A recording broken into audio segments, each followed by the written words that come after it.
लुगा 3 बाब उसकी 27 आयत। लुगा 3 बाब उसकी 27 आयत। मैं क़यूम ज़िया से ख्वास करूँगा कि वो आकर आपकी तलावत करें।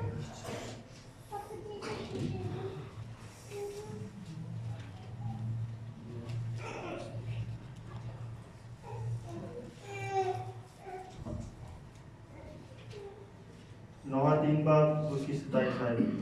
आदमी के लिए बेहतर है कि अपनी जवानी के अयाम में फरमा बरदारी करे। खुदा के पास हम पढ़े जाए तो खुदा की बरकत हो। मैं दावत दूंगा खुदावंद के खादम पास्टर ज़ीशान करीम से कि वो आए और जो कुछ खुदा ने हमें हम सबके लिए दिया है वो हम सबसे शेयर करें।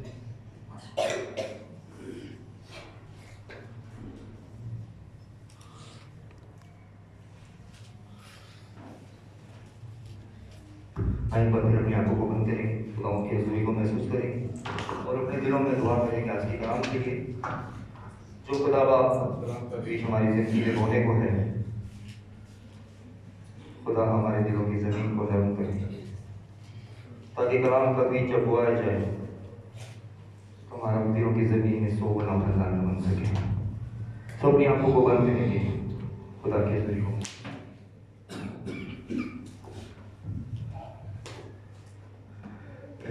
खुदा पाक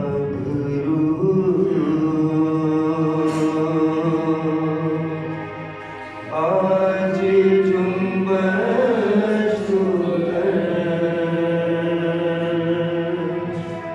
छूले हर जिंदगी को खाली दामन भर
ताकि मैं ना बोलूं बल्कि आपका पाक मुझ से होकर कलाम करे खुदावा, ताकि खुदा हम सब खुदावा मिलकर खुदावा आज के कलाम के वसीले से ढेर सारी बातें पा सके। पूरे माहौल पर पूरे फजा पर खुदावा आपका कंट्रोल हो खुदावा, जो बोलूं खुदावा आपकी मर्जी के मुताबिक हो खुदावा। हम सब खुदावा क्योंकि मानते हैं कि प्यारे बेटे अपने खुदावन के यीशु मसीह के नाम में यीशु मसीह के मीठे और बरकत नाम में आप सबको सलाम। अजीजों, आज फिर हम जैसे कि जानते हैं कि हमने आगाज किया था एक टॉपिक का, द ब्लेसिंग्स ऑफ ओबीडियंस, खुदा की फरमाबरदारी का हमने आगाज किया था। और हमने इसका आगाज 24 तारीख को 10वें महीने की स्टार्ट किया था, जिसमें हमने 3 बातों पर गौर किया था कि खुदा की फरमाबरदारी के जरिए हम खुदा के दोस्त बन सकते हैं, फरमाबरदारी के जरिए हम खुदा की मर्जी को जान सकते हैं, फरमाबरदारी के जरिए ही हम अच्छा फल ला सकते हैं। और फिर दोबारा हमने इस टॉपिक को कंटिन्यू किया और हम सेकंड पार्ट की तरफ बढ़े, और जिसमें हमने इस बात पर गौर किया कि फरमाबरदारी के जरिए ही हमको ताकत मिलती है कि हम मुसलसल फरमाबरदारी करें। और आज भी हम इस टॉपिक को कंटिन्यू करेंगे और हम आज 5वीं बात पर गौर करेंगे कि फरमाबरदारी के जरिए से भला होगा। किसका? हमारा। फरमाबरदारी के जरिए हमारा भला होगा, ये हमारी 5वीं बात है जिस पर हम गौर करने लगे हैं। यानी कि फरमाबरदारी की बरकत में आज हम 5वीं बात पर गौर करेंगे। पहले हम 4 बातों पर गौर कर चुके हैं और आज हम 5वीं बात को शुरू करने लगे हैं, फरमाबरदारी के जरिए हमारा भला होगा। यिर्मयाह चैप्टर 42 वर्स 6, यिर्मयाह 42 बाब उसकी 6 है। कोई भी जल्दी से सवाल को पढ़े। ख्वाह भला मालूम हो ख्वाह बुरा, लिखा है ख्वाह भला मालूम हो ख्वाह बुरा, हम खुदावंद अपने खुदा का हुक्म, हम खुदावंद अपने खुदा का हुक्म, जिसके हजूर हम तुझे भेजते जिसके हजूर हम तुझे भेजते हैं, मानेंगे। ताकि जब हम ये वजह लिखी है, ताकि जब हम खुदावंद अपने खुदा की, ताकि जब हम खुदावंद अपने खुदा की आगे फरमाबरदारी करें तो हमारा भला हो। ये हमारा भला होगा। ये मैं नहीं, ये आज जिस 5वीं बात पर हम गौर करने लगे, खुदा का कलाम हमें सिखाता है ताकि जब हम खुदावंद अपने खुदा की फरमाबरदारी करें तो हमारा भला हो। वजह क्या है? आगे क्या लिखा है? शुरू में क्या लिखा है? खुदावंद अपने खुदा का हुक्म हम मानेंगे ताकि जब हम खुदावंद अपने खुदा की फरमाबरदारी करें तो हमारा भला हो। मतलब फरमाबरदारी में हमें खुदा का हुक्म मानना जरूरी है। अगर हम कहते हैं कि हम खुदा के फरमाबरदार हैं और अगर हम खुदा का हुक्म नहीं मानते, कोई भी हुक्म जिसको हम छोड़ देते हैं, तो ये मत सोचें कि हमारा भला हो। कलाम में लिखा है ख्वाह भला मालूम हो ख्वाह बुरा, हम खुदावंद अपने खुदा का हुक्म, जिसके हजूर हम तुझे भेजते हैं, मानेंगे। हो सकता है बहुत से हुक्म आपको समझ में नहीं आते, दुश्वार लगते हैं, मुश्किल लगते हैं कि आप खुदा की बात को माने, लेकिन कलाम कहता है ख्वाह बुरा खुदा भला, हमने खुदावंद के हुक्मों को माना। अजीजों, आज हम एक जिंदगी पर बात करने लगे हैं।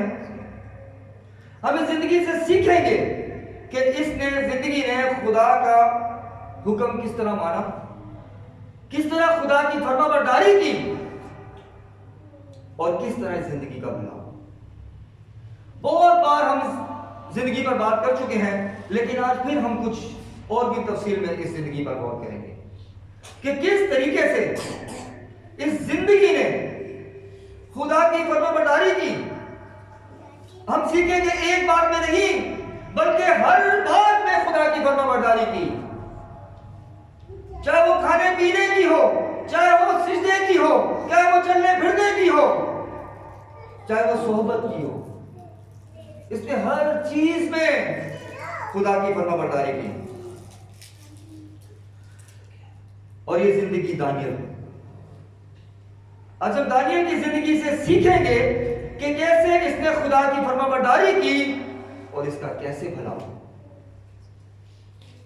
ये कलाम में लिखा है, इसका भला हो फरमाबरदारी के जरिए। अजीजों, दारा बादशाह ने अपनी दौरे हुकूमत में 120 नाज़िम मुकर्रर किए, 3 वजीरों को मुकर्रर किया। इन 3 वजीरों में से एक वजीर दानियल था, जो कि अपने साथ के नाज़िमों पर सबकत ले गया। साथ के वजीरों पर क्या हुआ? सबकत ले गया। अब सबकत का मतलब क्या है? मतलब दूसरे वजीरों पर तरजीह ले गया, इख्तियार ले गया, एक रैंक ऊंचा ले गया, एक रुतबा ऊंचा ले गया। वजह क्या थी? ये दारा बादशाह का सबसे नजदीकी और खास आदमी बन गया। वजह क्या थी? क्योंकि दानियल में फासिल रूह थी। गौर करें कि अगर हम खुदा की फरमाबरदारी में हैं तो क्या हमारी जिंदगी में फासिल रूह है?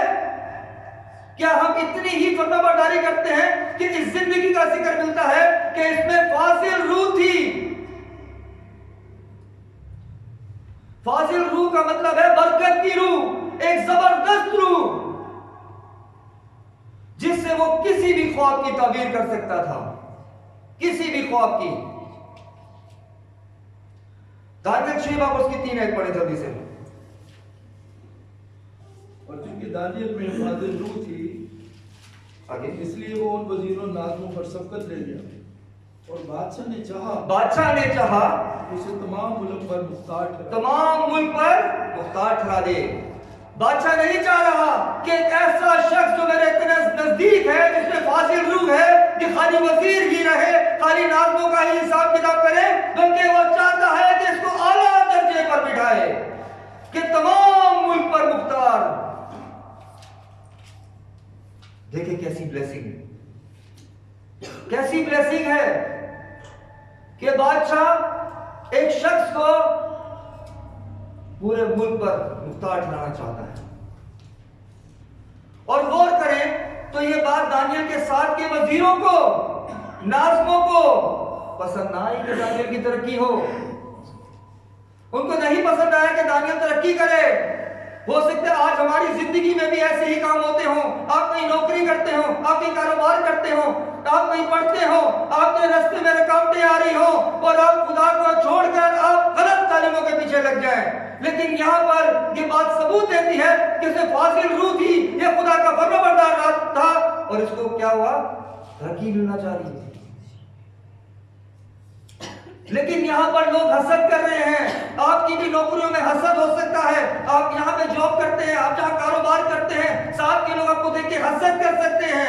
हो सकता है जहाँ आप पढ़ते हैं वहां पर आपकी क्वालिफिकेशन, आपकी पढ़ाई को, आपकी प्रॉपर ट्यूशंस को, आपके प्रॉपर ग्रेड्स को देखकर हो सकता है साथ के लोग हसद करते हो, आपकी तरक्की को रोकना चाहते हो।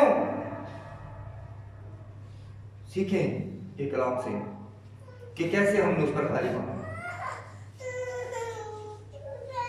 दानियल 6 बाब उसकी 4 आयत। इसमें गौर करें तो वजीरों और नाज़मों ने चाहा कि मुल्कदारी में दानियल पर कसूर साबित करें, लेकिन वो कोई कसूर या मौका या कसूर ना पा सके।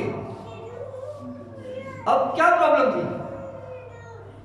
अब दानियल के ऊपर जो साथ के लोग हैं, साथ के नाज़िम हैं, वो मुल्कदारी में कि किसी तरीके से हिसाब उल्टा हो जाए, कोई निजाम उल्टा हो जाए, कोई और मिस्टेक हो जाए जिससे हम इसको वाजिया करें कि ना अहल है, इसको कुछ नहीं मालूम, आपने इसको वैसे बोला हुआ है कि ये बहुत समझदार है।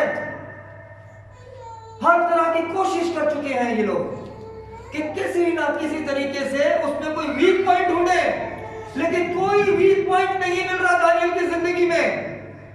अब ये लोग परेशान हैं।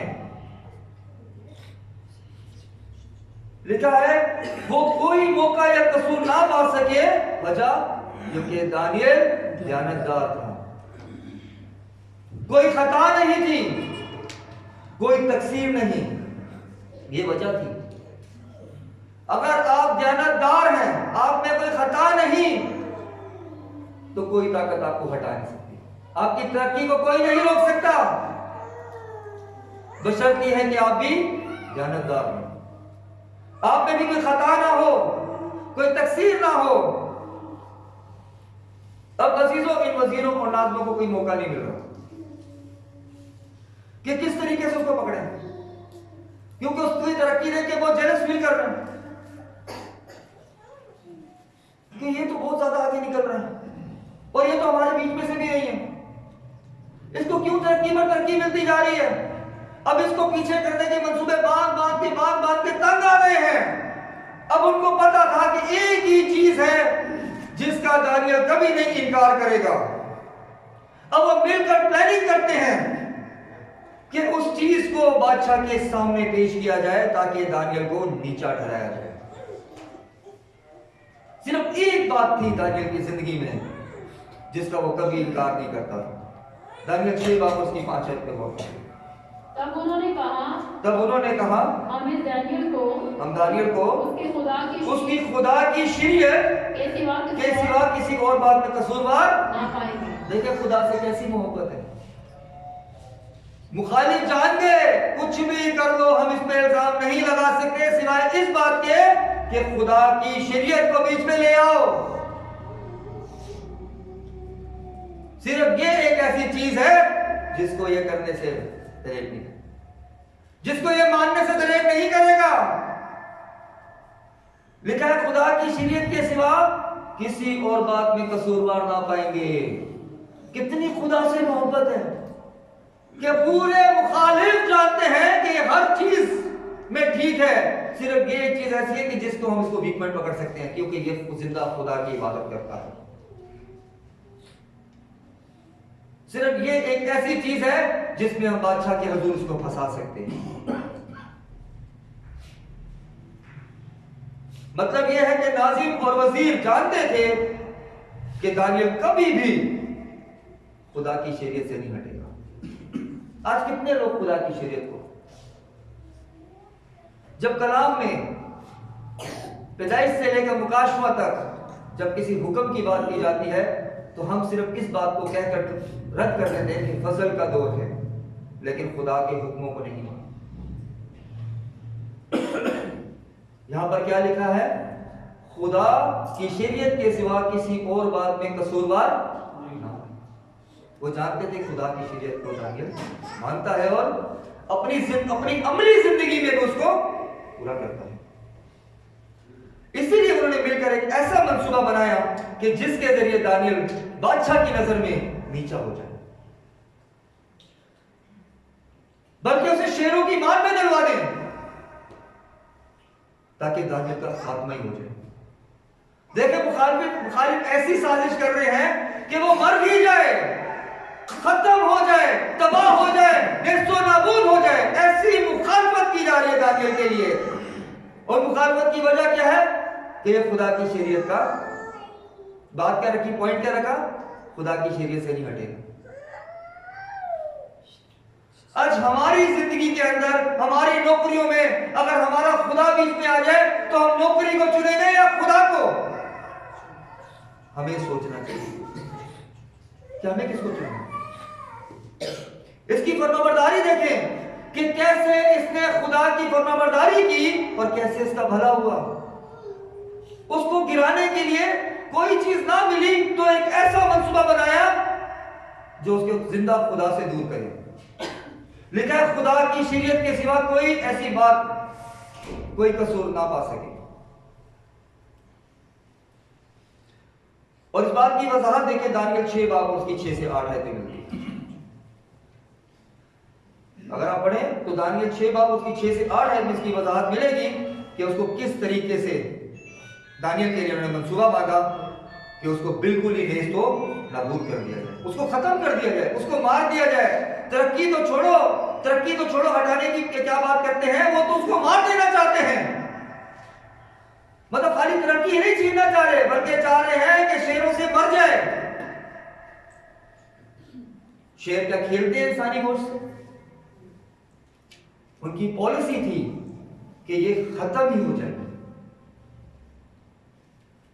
बल्कि गौर करें अजीजों, ये खाली 2 वजीर और 120 नाजिम ही नहीं थे, बल्कि दानियल 6 बाब की 7 आयत में गौर करें तो मुमलिकत के तमाम वजीरों और हाकिमों और नाज़मों और मशीरों और सरदारों ने बाहम मिलकर मशवरत की। किसके खिलाफ? एक शख्स। आप सोचें कि उस वक्त का कितना मजबूत और स्ट्रॉन्ग आदमी होगा खुदा में कि जिसके लिए इतनी बड़ी सियासत की जा रही है।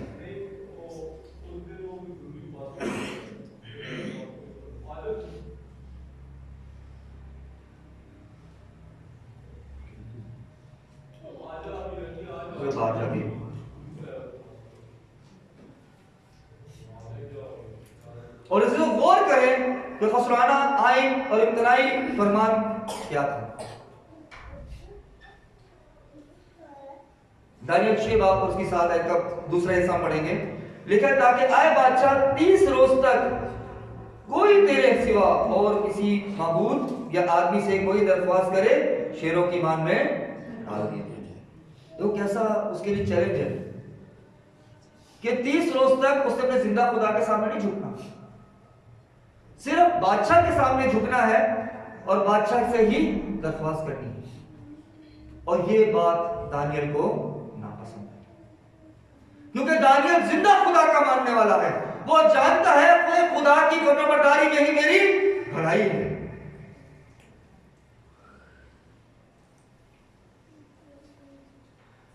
और अगर आप दानियल 6 बाब की 9 आयत पर गौर करें तो दारा बादशाह ने नविश्ता और फरमान पे साइन कर दिया। और अगर आप गौर करें तो जब ये पूरी प्लानिंग हो रही थी, ये पूरी मुखालफत हो रही थी, तो हो सकता है ये बातें दानियल के भी कानों तक पहुंची हों कि आपके लिए मुखालफत हो रही है, या एक फरमान जारी किया जा रहा है कि 30 रोज तक किसी भी शख्स ने बादशाह से हटकर किसी के सामने झुकना नहीं है, किसी से दरख्वास्त नहीं करनी है। गौर करें, दानियल किसी चीज में शामिल नहीं हुआ। ना दानियल ने कोई मशवरा दिया, ना दानियल उस महफिल में बैठा जहां पर जिंदा खुदा के कलाम के खिलाफ बात हुई, क्योंकि अगर वो बैठता, अगर वो जिक्र करता तो कलाम में भी उसका जिक्र होता। मतलब दानियल की पूरी महफिलों से बाहर रहा, क्योंकि वो जानता था जो खुदा के कलाम के खिलाफ बात है उस महफिल में भी जाना मुझे खुदा से दूर कर सकता। सोचे कितना खुदा का फरमा होगा। अजीजों, बल्कि जब दानियल को मालूम हुआ कि निविश्ता में दारा बादशाह ने दस्तखत कर दिए हैं,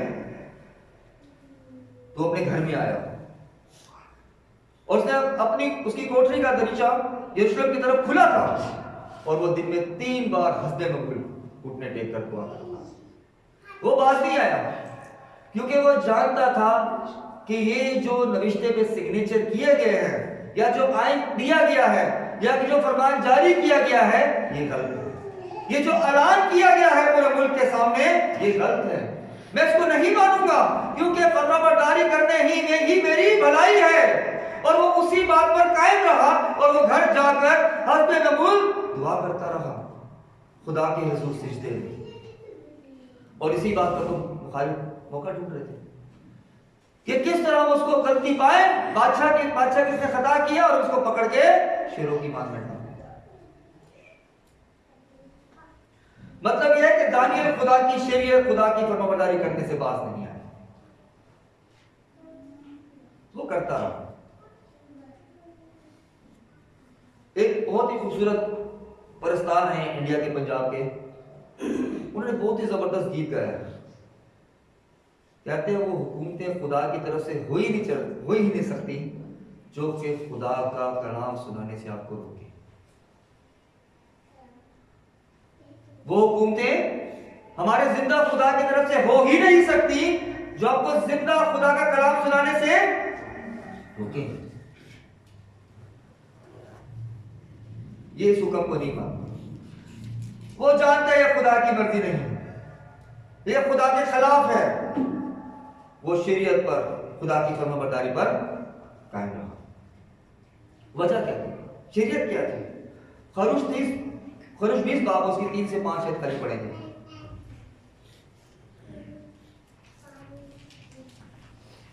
खरूज 20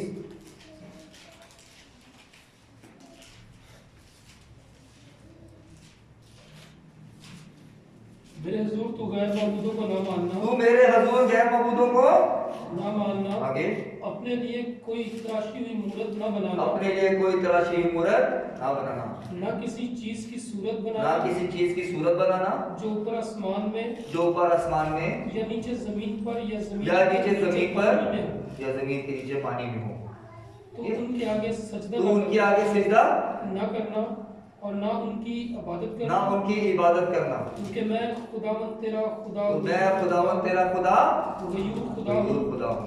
और जो बहुत बड़ा खुदा है, जो मुझसे अदावत रखते हैं उनकी औलाद को तीसरी और उनको औलाद को तीसरी और चौथी पुश्त बाप दादा की बदकारी की सजा देता हूँ। देखें कैसी शरीयत को मानता है। आज हम कितनी शरीयत को मानते हैं।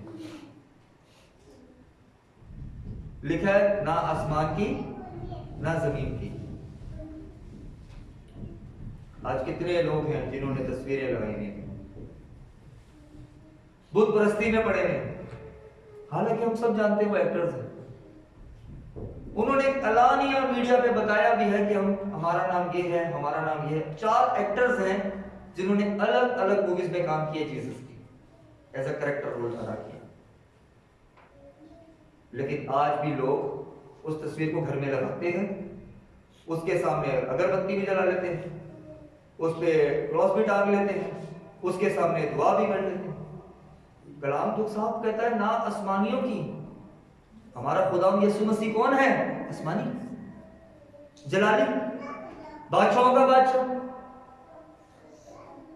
जो खुद गरीब बन गया हमारे को अमीर करने के लिए चरनी में।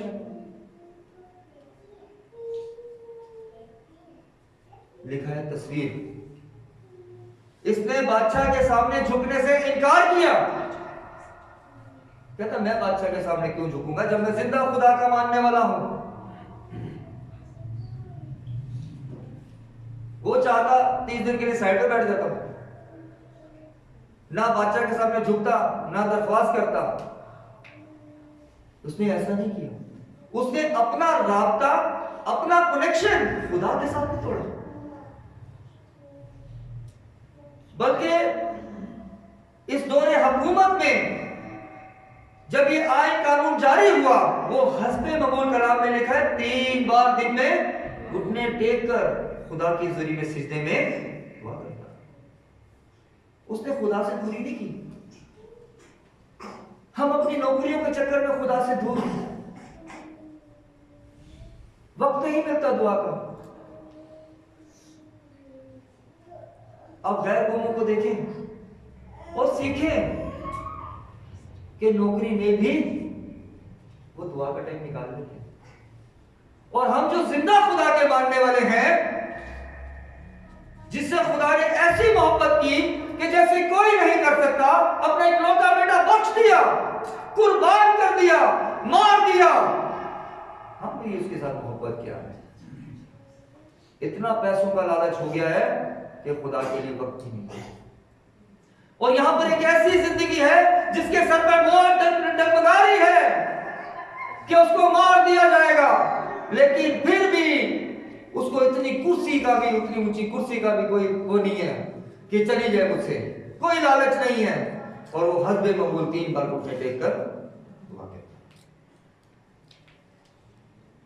ये एक ऐसा आयन था जो कभी भी चेंज नहीं हो सकता।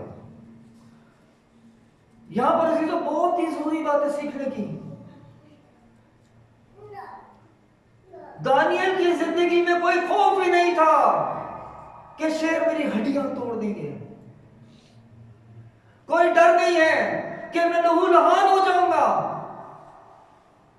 मेरे को शेर चीर देंगे, मेरा गोश्त नोच देंगे, मुझे अजियत की मौत देंगे।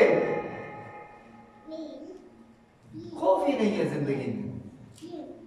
खौफ होता तो कलाम लिखता। कोई खौफ नहीं, बल्कि खुदा की फरमाबरदारी की फिक्र है। बस वो चाहता है कि मैं खुदा की फरमाबरदारी करूं ताकि उसका बंदा, ताकि उससे खुदा का रिश्ता मजबूत हो।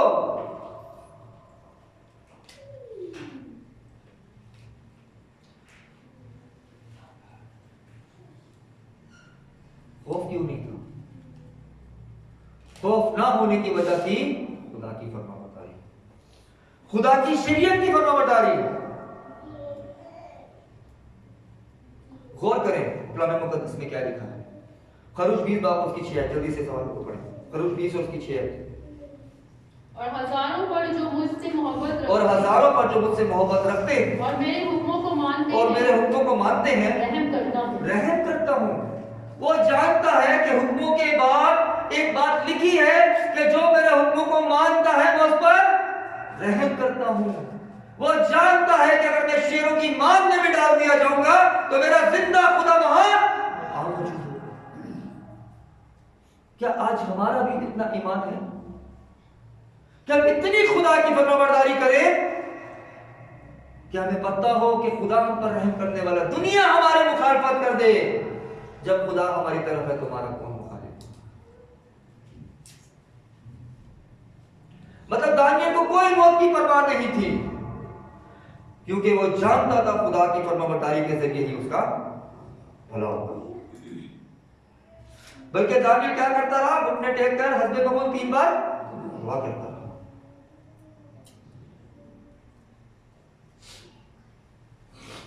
दानियल 6 बाब उसकी 11 आयत में जो लोग दानियल के खिलाफ थे, दानियल की तरक्की के खिलाफ थे, उन्होंने दानियल को जिंदा खुदा के हुजूर दुआ करते देख लिया। अब ये प्रॉब्लम आ गई इसकी जिंदगी में। अब वो दुआ तो कर रहा है और इसी बात से उसको रोका जा रहा था कि ये काम ना करे और हम इसको, या ये काम कर दे और हम इसको पकड़ें और इसको बादशाह के सामने पेश करें कि बादशाह, इसने तेरी बात को नहीं माना, तेरे हुक्म को नहीं माना। इसी बात का वो इंतजार कर रहे थे और उन्हें देख लिया कि वो जिंदा खुदा के हुजूर दुआ कर रहा है। किसने? दानियल के खालफों ने। अब दानियल 6 की 12 में बादशाह के हुजूर जाकर जो उसके मुखालिफ है दानियल के, इस तरह जिक्र करना शुरू करते हैं कि जैसे दारा बादशाह से सवाल कर रहे हो या उसे गुस्सा दिला रहे हो कि आए बादशाह, क्या तूने सुलेमान पर दस्तखत नहीं किए कि 30 रोज तक कोई तेरे सिवा किसी माबूद या आदमी से कोई दरख्वास्त करे शेरों की मांग में डाल दिया जाए। अब उससे इस तरह जिक्र कर रहे हैं कि उसको गुस्सा दिलाए, उसको याद कराए कि तूने ये बात की थी, याद है या नहीं? बादशाह ने जवाब दिया, मादियों और फारसियों को ला तब्दील आइन के मुताबिक ये बात सच है। अब ये लोग दानियल के खिलाफ थे। अब ये बादशाह से अर्ज करते हैं दानियल 6 की 13 में कि आए बादशाह, ये दानियल जो यहूदा के और नाम उस इम्तनाई फरमान को जिस पर तूने दस्तखत किए हैं खातिर में लाता है, बल्कि हर रोज 3 बार दुआ करता। देखिए कैसा उसको भड़का रहे हैं, उसको उकसा रहे हैं। दानियल जो यहूदा के असीरों में से है, ना तेरी परवाह करता है और ना उस इम्तनाई फरमान को जिस पर तूने दस्तखत किए खातिर में लाता है, बल्कि हर रोज हर बेमामूल 3 बार खुदा के हुजूर दुआ करता है। अब ये बादशाह जब बातें सुनता है तो क्या खुश होता है? बादशाह रंजीदा होता है। उसकी वजह क्या थी? वो जानता था दानियल गलत शख्स नहीं है। दानियल 6 बाब उसकी 14 में देखे, बादशाह निहायत रंजीदा हुआ और उसने अपने दिल में चाहा कि दानियल को छुड़ाए और सूरज डूबने तक उसको छुड़ाने की में कोशिश करता है। अब सोचिए, अगर बादशाह को जेल में जैसे बादशाह को भड़काया जा रहा है, अगर कोई इंसान गलत होता तो बादशाह भी कहता है कि ये गलत है, लेकिन बादशाह जानता है कि ये मेरा अजीज है, ये मेरा सबसे करीबी है, ये मेरा बहुत खास है, इसके खिलाफ साजिश हो रही है, वो जानता है। और वो क्या करता है? कोशिश कर रहा है कि किसी तरीके से उसको बचा ले, छुड़ा ले, क्योंकि दानियल गलत शख्स नहीं था, इसीलिए वो उसको छुड़ाने में लग जाता है। अब मुखालिफों को भी पता चल जाता है कि बादशाह नहीं चाहता कि दानियल को शेरों की मान में डाले। वो चाहता है कि नविश्ता ही किसी तरीके से बदल जाए। वो तरह तरह के कानूनों को लेके आता है कि निकाल लो कोई कानून ऐसा कि जिससे ये तरीका बदल जाए।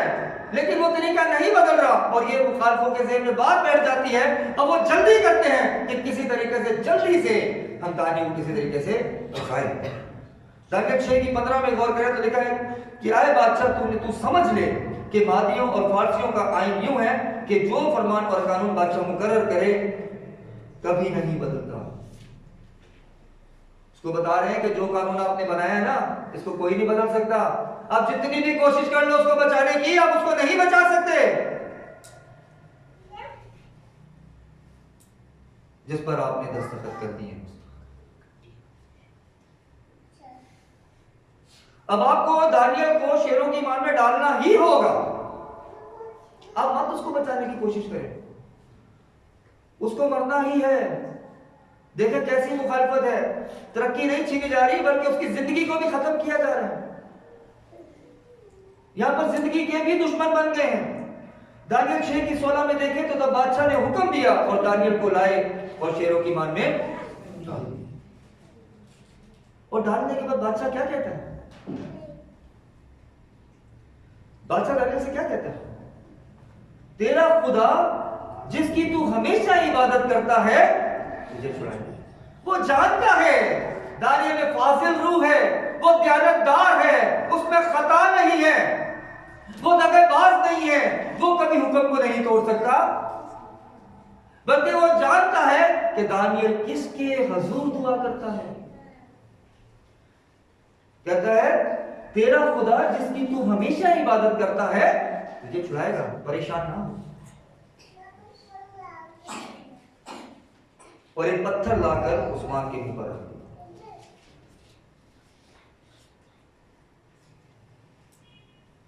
बादशाह के दिल में था कि वो शेरों की मार में ना डाला जाए, लेकिन वो मजबूर था क्योंकि बादशाह ने अपनी और अपने अमीरों की मेहर उस पर कर दी ताकि वो बात जो दानियल के हक में ठहराई गई थी तब्दील ना हो सके।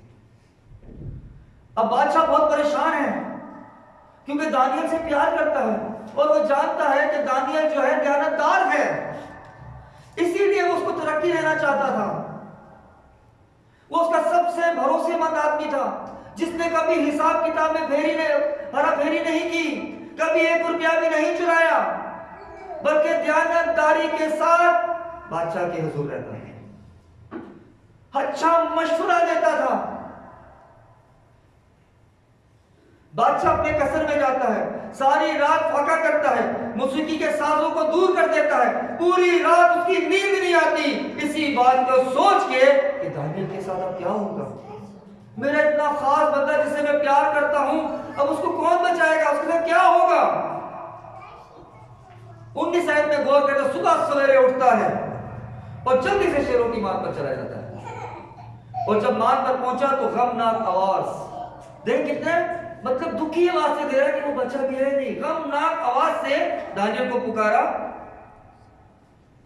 यहां पर जाहिर होता है कि वो दानियल से कितना प्यार करता था। गमनाक आवाज से पुकारता है, क्या पुकारता है?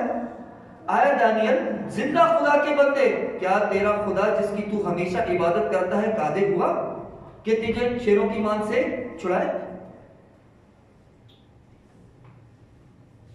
सोचे यहां पर कितना मोहब्बत जाहिर होती है कि गमनाक तरीके से पूछ रहे हैं कि उसको गम है कि वो बच्चा भी है नहीं।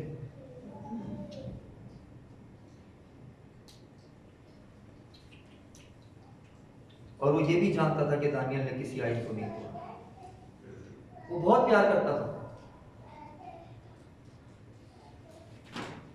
तभी तो दारा बादशाह पुकार कर कहता है कि जिसकी तू हमेशा इबादत करता है। वो जानता है वो किसकी इबादत करता है, लोग जानते हैं आप इसकी इबादत करते हैं। वो आपके रास्ते में आजमाइशें लेके आएंगे, आपकी तरक्की को रोकेंगे, आपकी घरानी तरक्की को रोकेंगे, आपकी औलाद की तरक्की को रोकेंगे कि आप किसी तरीके से पीछे रह जाए।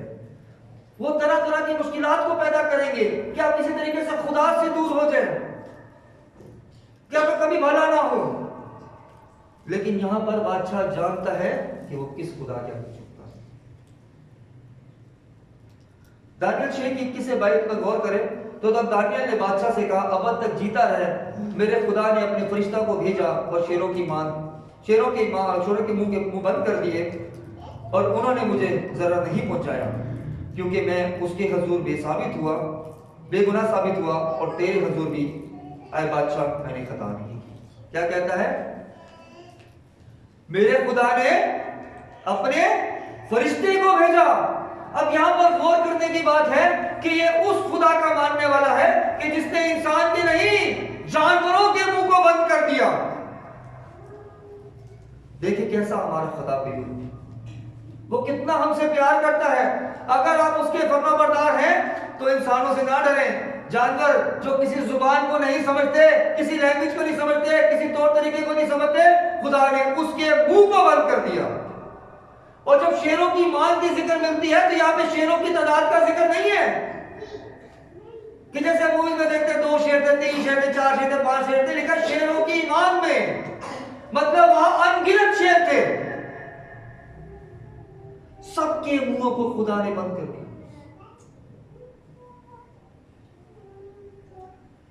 और हो सकता है जब दानियल को डाला गया वो भूखे हो, लेकिन खुदा के फरिश्ते ने क्या किया?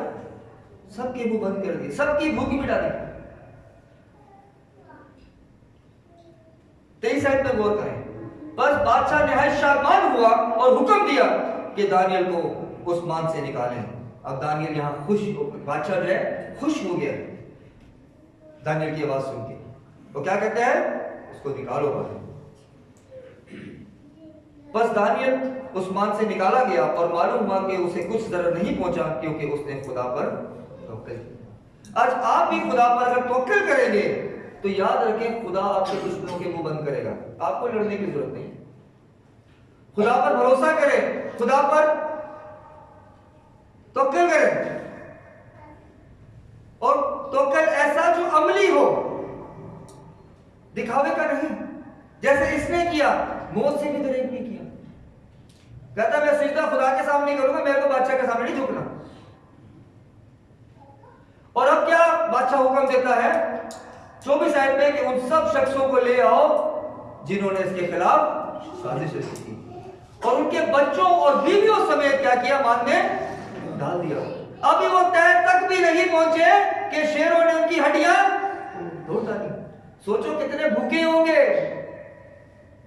कितने भूखे होंगे। यहां 2 वजीर की बात की जा रही है, जो सबसे पहले जो थे स्टार्ट हुए, उसके बाद नाजिम, उनकी बीवियां, उनके बच्चे। तो सोचो कितने शेर होंगे अंदर। अब तादाद की समझ आ रही होगी कि वो मान के अंतर की तह तक भी नहीं पहुंचे कि शेरों ने उनकी हड्डियां तोड़ दी। ये है हमारा जिंदा खुदा। लिखा और शेर उन पर गालिब आए, और इससे पेशतर के मान की तह तक पहुंचे शेरों ने उन सब की हड्डियां तोड़ डाली।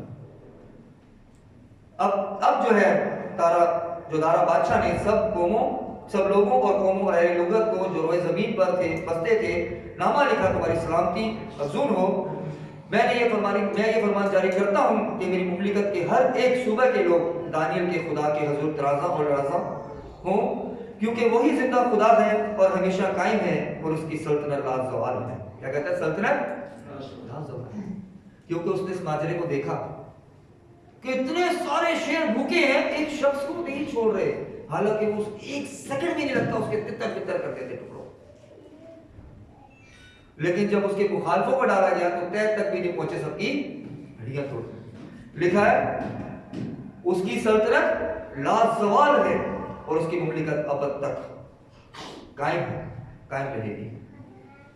वही छुड़ाता और वही बचाता है, और आसमान और जमीन में वही निशान और अजायब दिखाता है। उसी ने दानियल को शेरों के पंजे से वो जान लिया कि दानियल जिस खुदा की इबादत करता है वो कितना लाजवाब। बस ये दानियल दारा बादशाह की सल्तनत और खुर्स फारसी की सल्तनत में कामयाब हुआ। उसको तरक्की भी मिली, उसके दुश्मन नेस्तोनाबूद भी हो गए। और वो अपने उस मकाम से भी ऊंचे मकाम पर आ गए। वजह क्या थी? खुदा की फरमाबरदारी। जल्दी से इन हवालों को पढ़ेंगे। यिर्मयाह 7 बाब उसकी 23 आयत।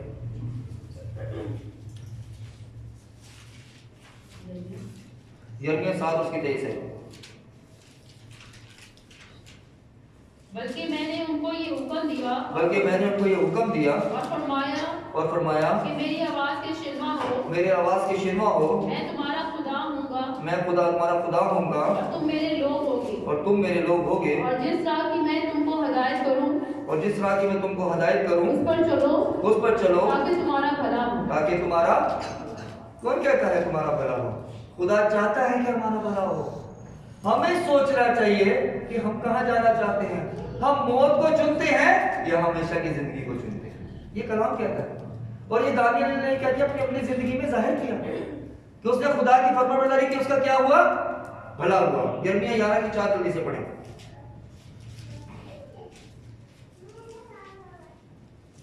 जो मैंने तुम्हारे बाप दादा से आगे उस वक्त फरमाई जब मैं उनको मुल्क मिस्र से लोहे के तंदूर से ये कहकर निकाल आया कि तुम मेरी आवाज की फरमाबरदारी करो।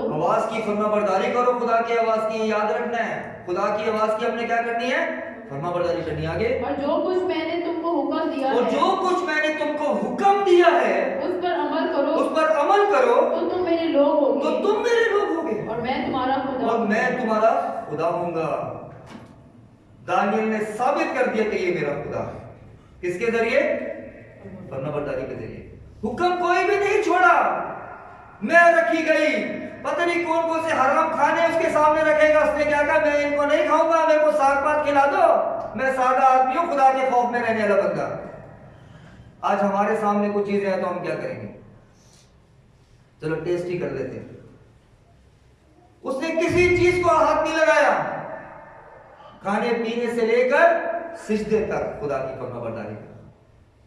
और क्या हुआ? उसका भला हुआ। इसने फरमाबरदारी के जरिए किया क्या?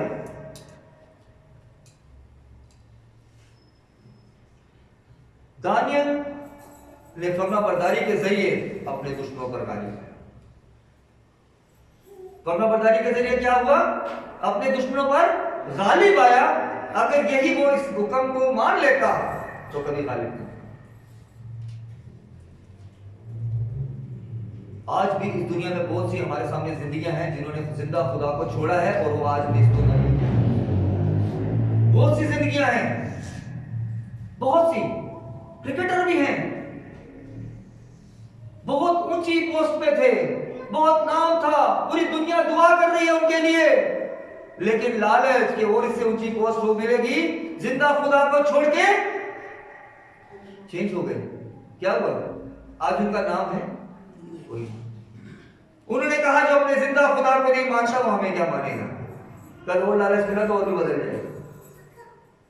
याद रखें, फरमाबरदारी में हमारी भलाई है। खुदा की फरमाबरदारी, खुदा के हुक्मों की फरमाबरदारी। यशू 1 बार उसकी आयत में देखिए क्या लिखा है।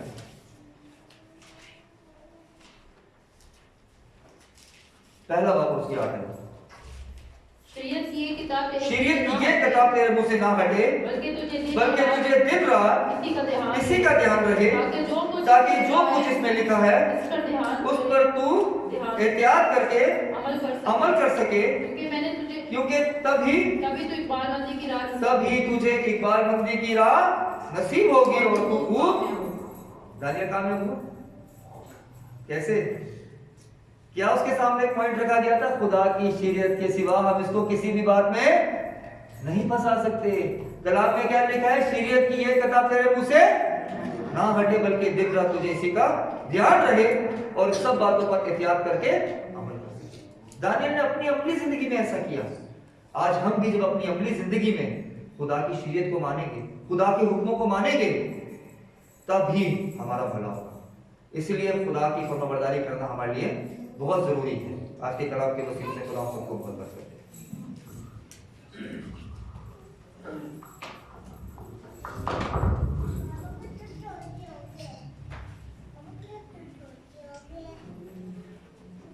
आइए शुक्रगुजारी करें खुदा के बेस के लिए, ताकि उसमें हाथ बढ़ा सके। 2 शुक्रगुजारी।